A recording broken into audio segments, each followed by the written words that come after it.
அஜித் சொன்னது என்னவென்றால், 32 வருட சினிமா பயணத்தில் அவர் 29ற்கும் மேற்பட்ட அறுவை சிகிச்சைகள் செய்திருக்கிறார்.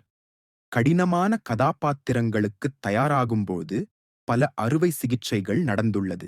இத்தனை பிரச்சனைகள் இருந்தாலும் அவர் ஒருபோதும் பயிற்சியையும் படப்பிடிப்பையும் நிறுத்தவில்லை.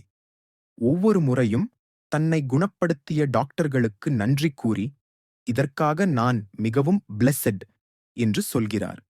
தி ஹாலிவுட் ரிப்போர்ட்டர் இந்தியாக்கு பேசியபோது அவர் தன்னை ஒரு ஹார்ட்கோர் ஆப்டிமிஸ்ட் என்று விவரித்தார். இந்த நேர்மறை மனப்பான்மைதான் வாழ்க்கையில் உள்ள ஒவ்வொரு பிரச்சனையையும் கடக்க உதவியது என்றும் சொன்னார். வாழ்க்கையில் 2 தேர்வுகள்தான், பிரச்சனைகளைப் பற்றி புலம்புவது அல்லது அதிலிருந்து பாடம் கற்று முன்னே செல்லுவது. அவர் தனது வாழ்க்கை தத்துவத்தை ஒரு போராளியின் மனநிலையுடன் ஒப்பிட்டார். ரிஸ்க் இருந்தாலும் கடமை செய்யும் போராளி போல நீங்கவும் முன்னே போங்க என்றார். நீ ஒரு வாரியர் மாதிரி மூவ் ஆன் ஆகணும் என்று சொன்னார். அஜித் ஹாப்பினஸ் நல்ல நோக்கத்திலிருந்து துவங்குகிறது என்றார். யாருக்கும் தீங்கு செய்யாமல் பிறருக்காக நல்லதை நினைத்தால் உங்கள் மனசு எப்போதும் நல்லதும் நேர்மையானதும் இருக்கும் என்றார். எல்லாம் ஒரு காரணத்திற்காகவே நடக்கிறது. அந்த காரணம் எப்போதும் நல்லதையே தரும். நம்முடைய நோக்கம் சுத்தமாக இருந்தால் மட்டும் என்று கூறினார். பிறருக்காக நல்வாழ்த்துகள் சொல்லுவது உள்ளத்துக்கு அமைதியை தரும் என்றும் கூறினார். அதனால்தான் நண்பர்களுக்கு I wish you and your loved once a beautiful life என்று மெசேஜ் முடிப்பதையும் அவர் பகிர்ந்தார்.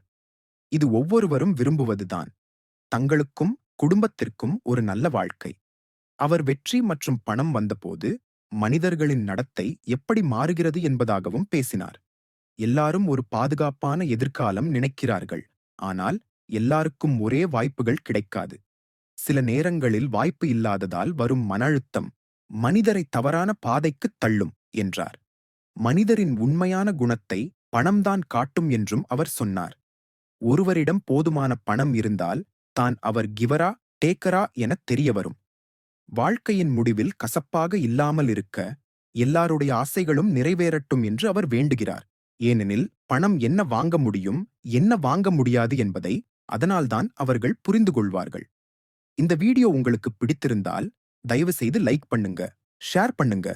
இன்னும் சவுத் மிக்ஸ் மீடியா சேனலை சப்ஸ்கிரைப் பண்ணிடுங்க.